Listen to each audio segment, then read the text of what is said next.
Bonjour et bienvenue dans le Kick Parade 169. Salut Swan. Salut Erwan, bonjour à toutes et à tous. Une belle semaine qui se prépare. Oui, il y a des très bons trucs, des trucs très intéressants. Donc on va pas trop perdre de temps. Comme d'habitude, les 7 premiers des sites de sociofinancement en termes de contributeurs. Une petite flopée de nouveautés. Et enfin, les 3 winners de la semaine. N'oubliez pas de mettre des pouces, de vous abonner, de commenter, surtout si on a oublié des infos, des jeux, voilà, n'hésitez pas. Commencez par la 10e place, qui est détenue par Flock Together, Birds of Feather Expansion. Le jeu de mots Expansion, comme les œufs. Ouais, c'est bien vu. Eh oui, parce que Flock Together, en fait, c'est une espèce de basse-cour defense. Hein, on peut le qualifier comme ça. Ouais, c'est très bien résumé. Effectivement, c'était un jeu qu'on avait déjà vu paraître dans le Kick Parade il y a quelques temps et qui revient là pour une extension. C'était ce jeu où on allait incarner des poulets pour défendre notre poulailler des prédateurs qui allaient tenter de venir et qui avait cette petite particularité d'avoir des personnages basés sur des livrets à spirale et qu'on allait pouvoir faire évoluer en tournant les pages. Ouais. Et ça avait l'air bien d'ailleurs ce jeu. Et donc là ils reviennent, donc nouveaux héros, nouveaux méchants, voilà, histoire d'agrémenter un petit peu le jeu de base. Il en est à 2156 contributeurs et 136 000 euros. Il est là encore pour une semaine. Donc il y a les joueurs de l'original suivent sur l'extension, ce qui est toujours une bonne nouvelle pour la qualité du jeu. Oui, et c'est une extension qui ajoute dans un premier temps de nouveaux personnages et de nouveaux ennemis. Hein, donc, comme on vous l'a dit, personnage comme ennemi, ça va se présenter sous ces formes de petits carnets. Puis en fonction de là où vous en êtes dans l'aventure, et en fait, vous avez plutôt que d'aller rechercher un token un peu plus loin à la carte, machin, là, en fait, vous avez juste à tourner la page et en fait, le jeu se met à jour et évolue par ce système de jeu-là. C'est marrant parce qu'on en avait parlé au moment du jeu. On se disait, tiens, c'est un système qui est assez intuitif, qui me permettait un peu de pallier à cette espèce de surabondance de matériel, tout en ayant ce côté évolutif. Et je pensais que ça allait se démocratiser beaucoup plus dans les temps à venir. Et force est de constater que là, ils reviennent avec cette proposition et elle apparaît toujours aussi singulière. C'est vrai. Après, depuis, il y a eu les applications, donc peut-être que ça a pallié... il y avait aussi les applications à l'époque. Je pense qu'ils voulaient ça un peu en termes d'alternatives. C'était le bon compromis. Vous voulez pas d'application et d'un autre côté vous voulez pas aller rechercher des cartes toutes les 2 secondes dans la boîte. Voilà, là, vous avez tout directement à c'est une très bonne disposition. idée. Petit carnet par personnage et tu tournes les pages quand ça évolue, tout simplement. Et dorénavant tu peux jouer à 6 joueurs. Ça me paraît beaucoup.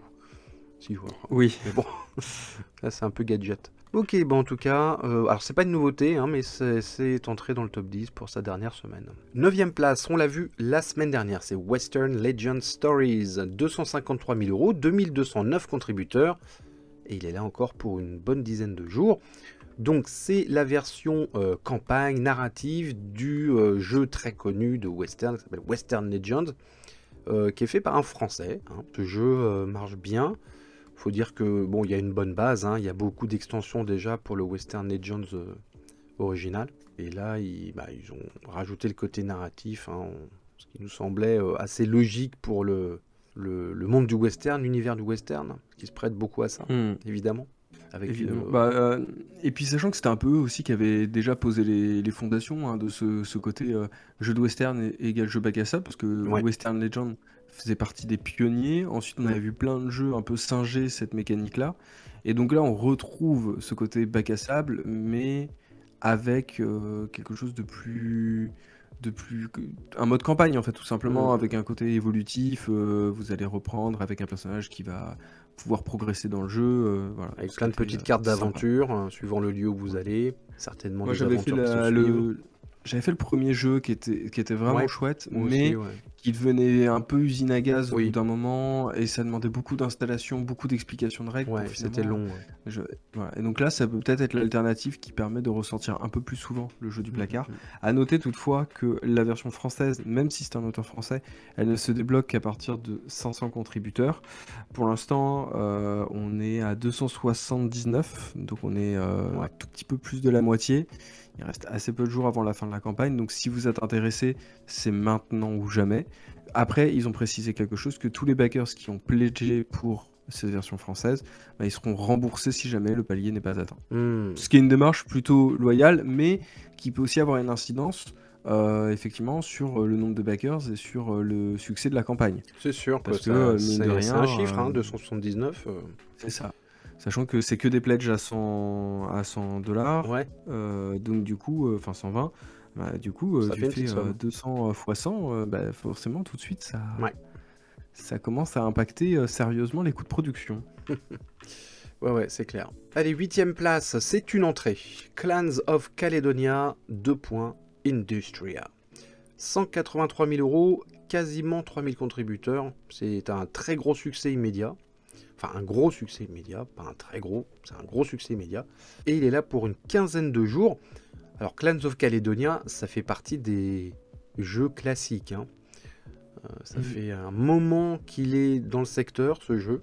Toujours avec cette direction artistique qui fait un petit peu fragile, hein, je trouve.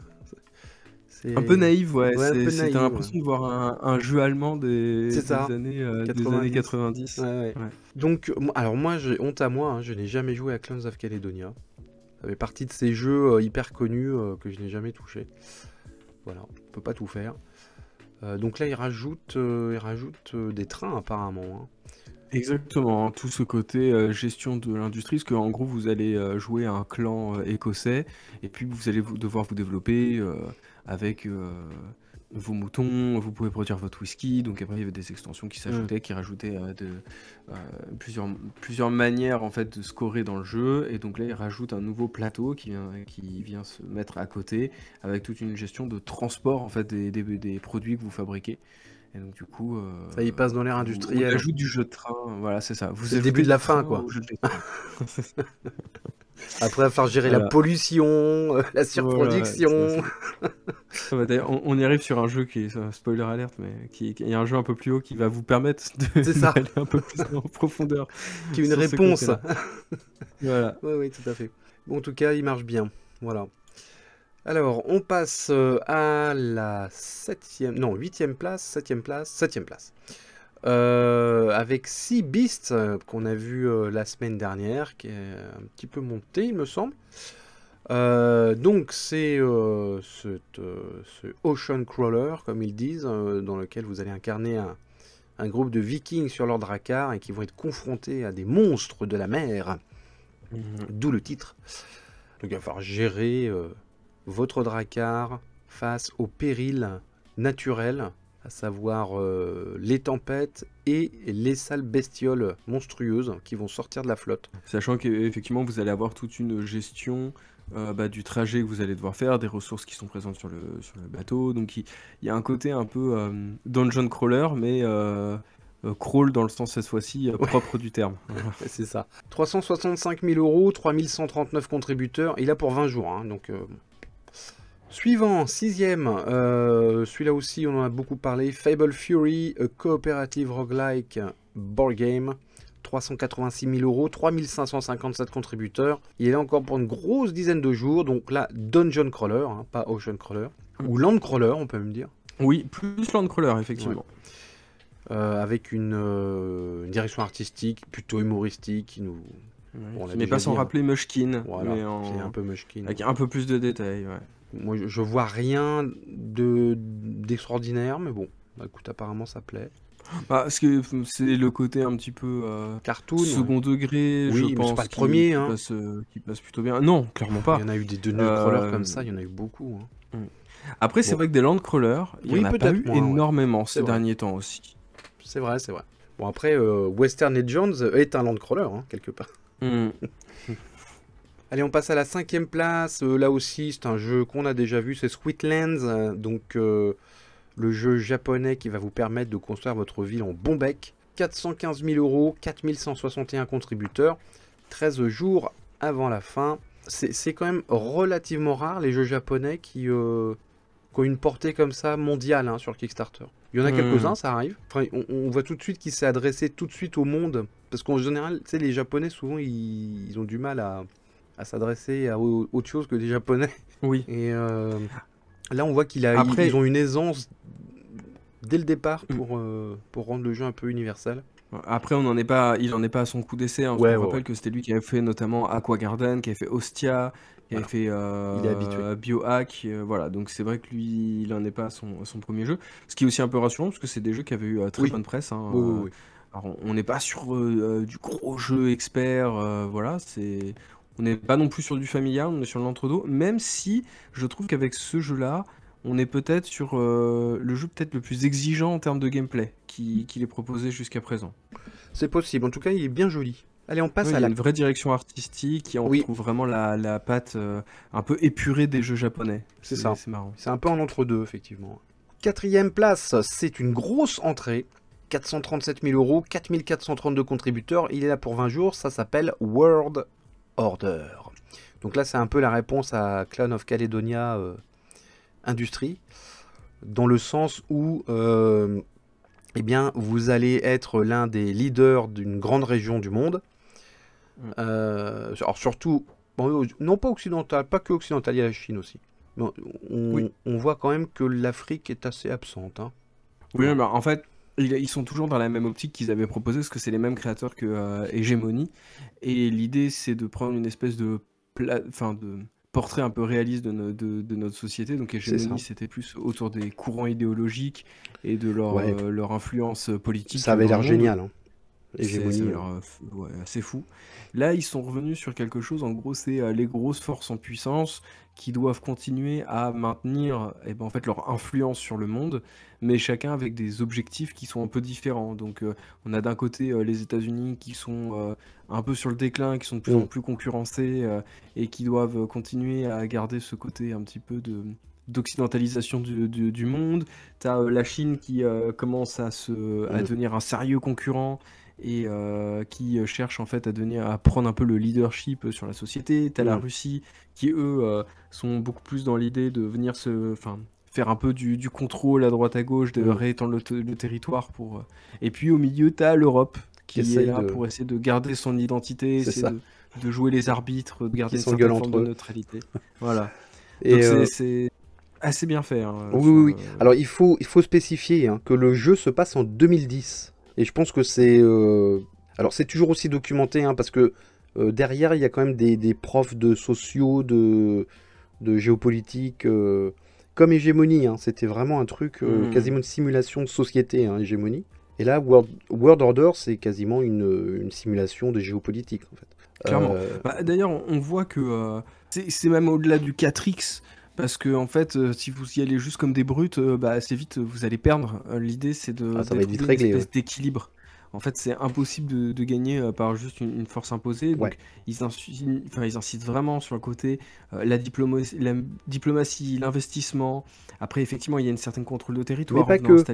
Voilà, ça reste réaliste, c'est pas un truc fleur bleue non plus. Non, totalement. Faut installer des bases militaires, faut garder le contrôle, quoi. Voilà, exactement. L'idée sous-jacente, ça reste ça. Ça reste en fait de la conquête, mais qui est plus subtile que juste, on va fabriquer des gros guns et on va aller tuer tout le monde. Voilà, non, c'est vraiment un simulateur de géopolitique. Et ça a l'air super cool. Et oui, je disais, ça se passe en 2010 parce que je pense que c'est un croisement, tu vois, au début du 21e siècle où la Chine commence à être très puissante et l'Amérique un peu en déclin. Là, il n'y a plus photo, il pourrait plus le faire en 2024, c'est trop le bordel, tu vois. Parce qu'on sait que la Chine, c'est pas encore la première puissance mondiale, mais quasiment égale aux US. Il y a la guerre en Ukraine, voilà, pas là pour parler politique et géopolitique, mais c'est juste pour resituer que le jeu serait plus compliqué à faire à notre époque, quoi. Et je pense que 2010, c'était ça a été une espèce de basculement. C'est ce que j'imagine, parce que c'est comme eux s'y connaissent à fond et qu'ils ont mis leur jeu en 2010, j'imagine que c'est à cause de ça. Il y aurait une localisation en français, assurée par Super Meeple. Ouais. Bah, comme ça Voilà. avait été le cas pour Hégémonie, hein, Tout à finalement. fait. Et donc ils ont livré, ça a été traduit. Si vous avez eu Hégémonie, n'hésitez pas à faire des retours en commentaire. Je sais que le jeu a beaucoup plu et qu'il est charmé. Je parlais plus au niveau des traductions, des qualités de composants. Voilà, n'hésitez pas à nous faire un retour, puis nous dire si ce World Order bah, vous fait de l'œil du coup. Voilà. En tout cas, moi, il m'en fait de l'œil. On va passer bah, aux nouveautés, hein, avant de passer aux 3 premiers de la semaine. On va commencer sur... bah, on va commencer... Tiens, faisons GameFound, parce qu'il n'y en a qu'un, hein, il me semble. Donc on va aller sur GameFound avec Captain's Log New Horizon. Haha, est-ce que tu te souviens de Captain's Log, Swan? Oui, parce que même il faisait partie des projets qu'on avait un peu repérés en fin d'année sur les projets qui nous faisaient envie. Donc, jeu bac à sable, mais cette fois-ci dans l'univers des pirates, Ouais, ça avait l'air tellement avec bien. une direction artistique qui est, Bah, qui est assez chouette. Un qui est côté un assez peu vieille chouette. carte. Ouais, Ouais. pas toujours super lisible, je trouve, mais... On est d'accord. C'était un peu le reproche qu'on avait fait. Et qui avait été financé, ouais. qui a bien été livré, etc. La campagne avait fonctionné difficilement. Ouais. Il y avait eu une première annulation, ils avaient fait une deuxième campagne. Bon, finalement, ça avait abouti, mais avec des scores qui n'étaient pas super élevés. Les retours des joueurs sont plutôt corrects, hein, globalement. Et là, ils reviennent avec une nouvelle extension. Et qui dit jeu bac à sable dit que, bah, en fait, après, les limites sont notre propre Ouais. imagination. C'est endless. Donc, ils viennent avec. Voilà, ils viennent rajouter de nouveaux éléments. Bah, il rajoute des pays, en fait. Hein. Mhm. Ça, t'as la Chine et quoi?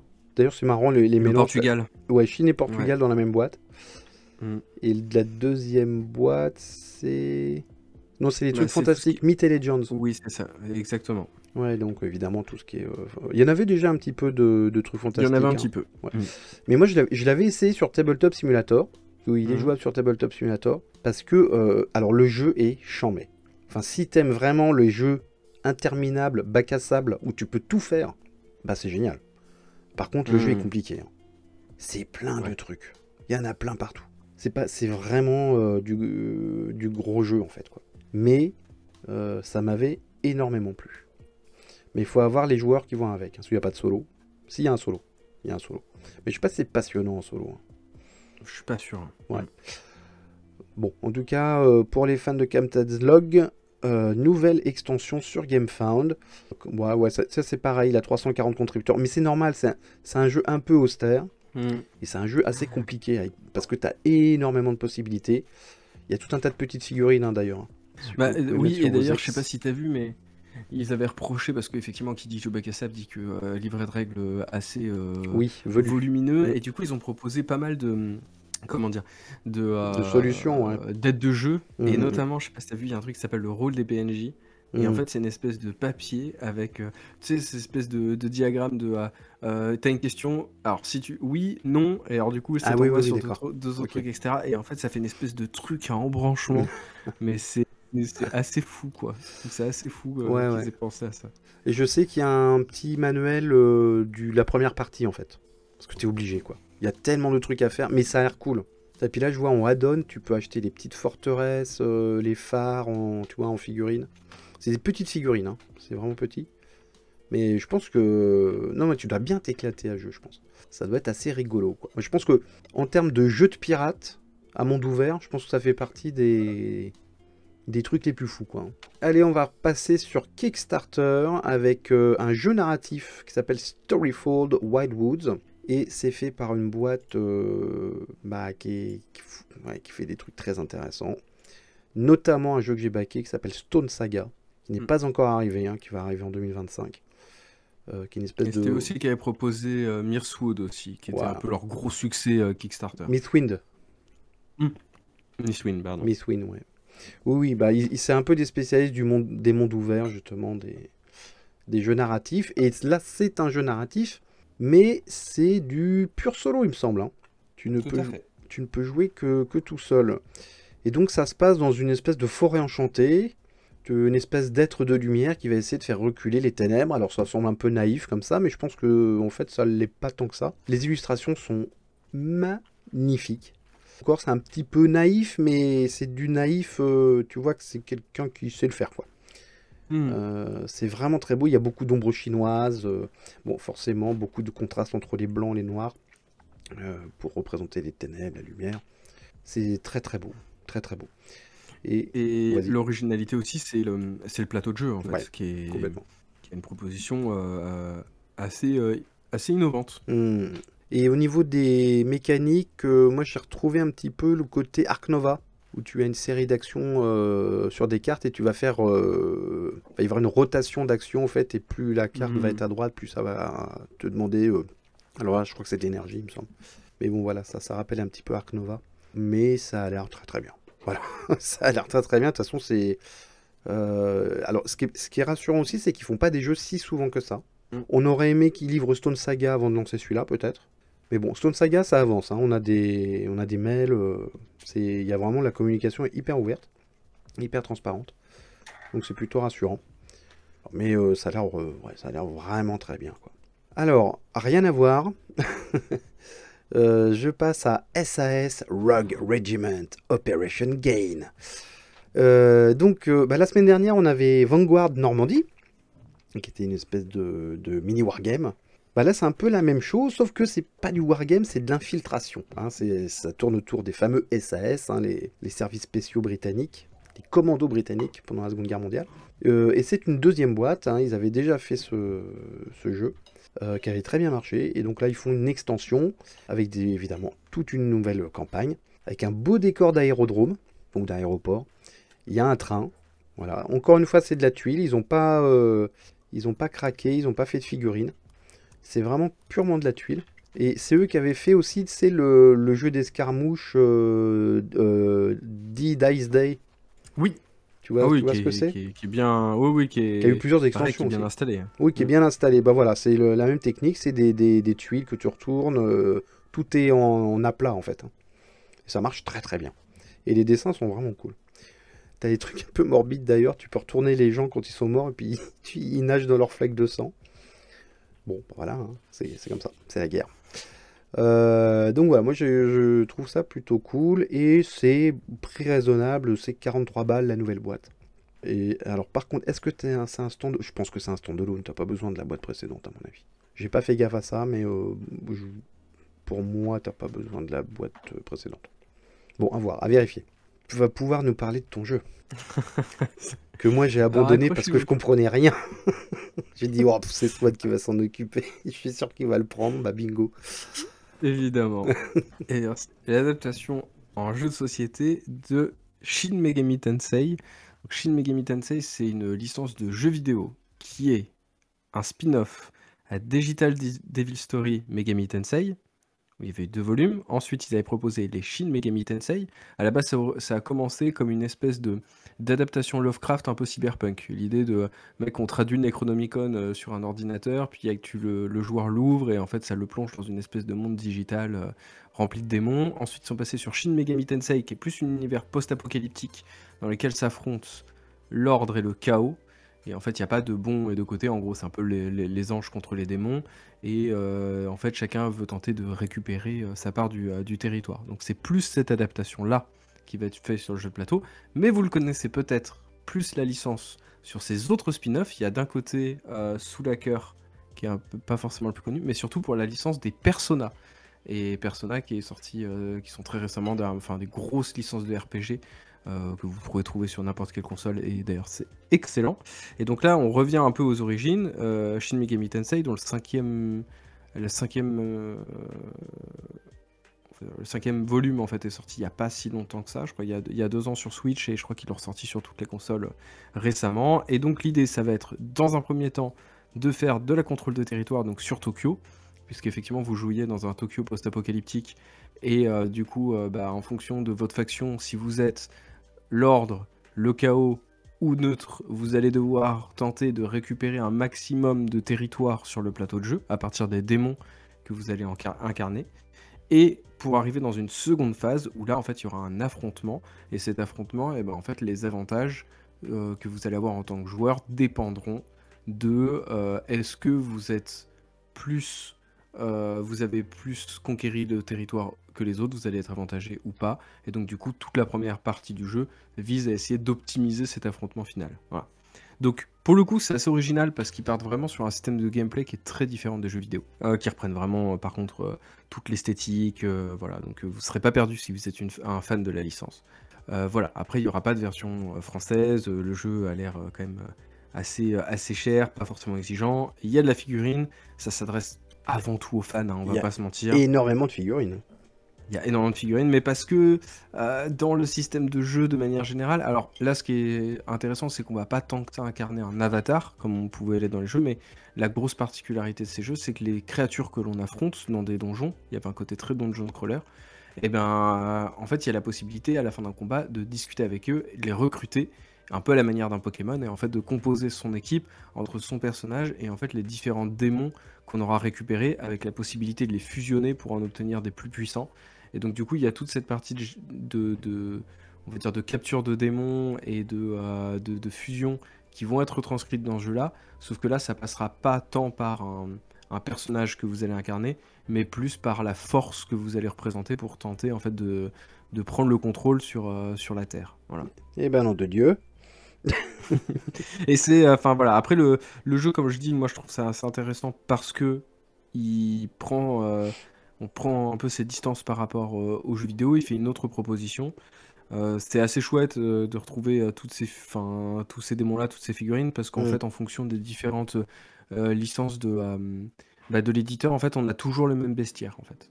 Et ça, c'est bon. D'accord. Voilà. Vous avez compris, je suis un gros fan, et du coup, voilà. Bah Après, ouais, je ouais. conseillerais pas forcément de se jeter sur ce jeu-là, mais voilà, si vous connaissez pas Shin Megami Tensei, c'est super chouette, et surtout pour commencer par Persona, vous allez passer un très très bon moment.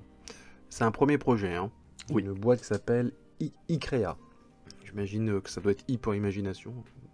Ok, bon bah écoute. Cela clôt notre volet nouveauté. Allez, les 3 winners de la semaine, les 3 premiers du classement de Kick Parade, avec en 3ème position une entrée et une nouveauté qui s'appelle Avalon The Ravenville.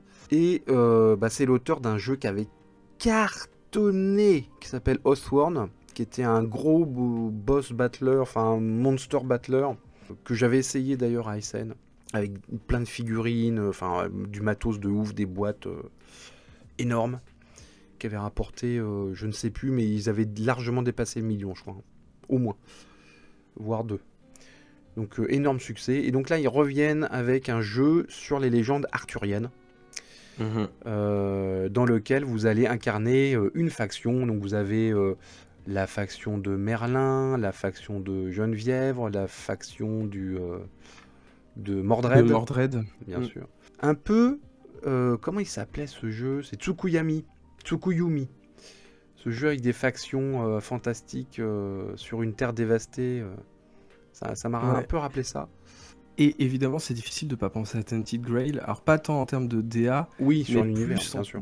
Dans l'ambiance, puisqu'en fait, le roi Arthur est mort dans son combat contre Mordred, sauf que Mordred est revenu des morts un peu à la manière d'un nécromancien.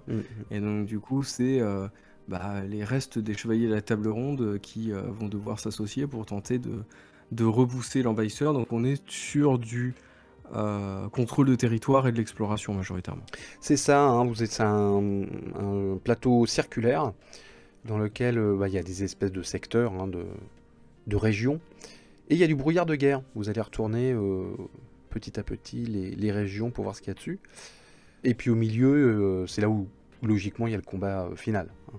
Quand on arrive au milieu, voilà, j'imagine. Il y a aussi beaucoup de monstres fantastiques. Et vous pouvez en prendre le contrôle. Donc c'est un peu des personnages neutres finalement. Et vous en avez plein. D'ailleurs vous avez un pledge de luxe qui vaut 140 balles. Sinon vous avez deux boîtes pour 94 balles. Donc c'est la boîte de jeu plus 140 figurines. Bim. Donc voilà, donc c'est beaucoup de figurines comme Oathworn. C'était pareil, il y avait énormément de figurines.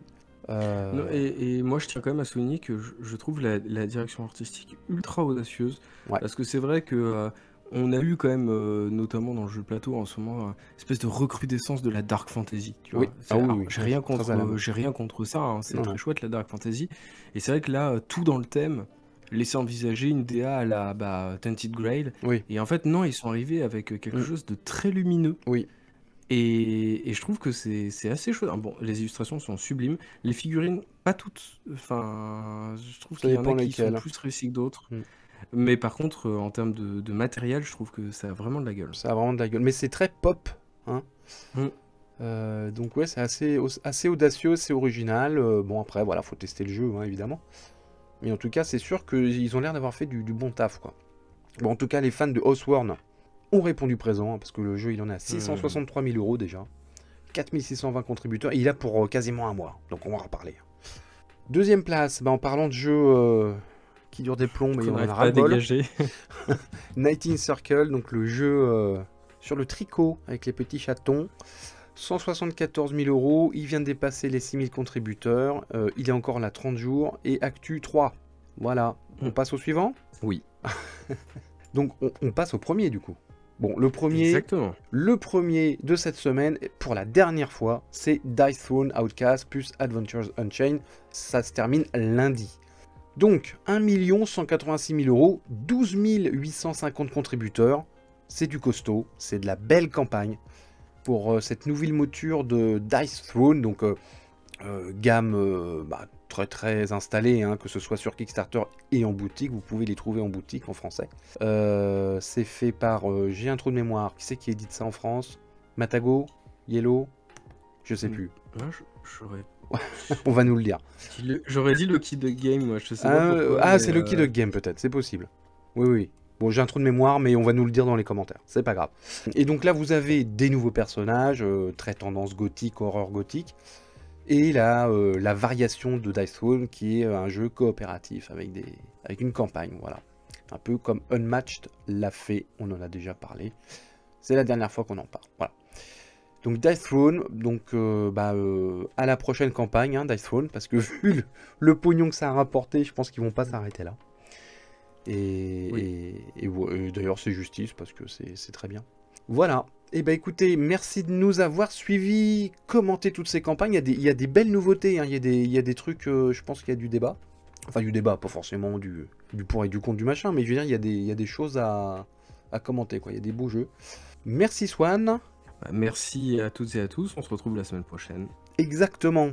Ciao tout le monde.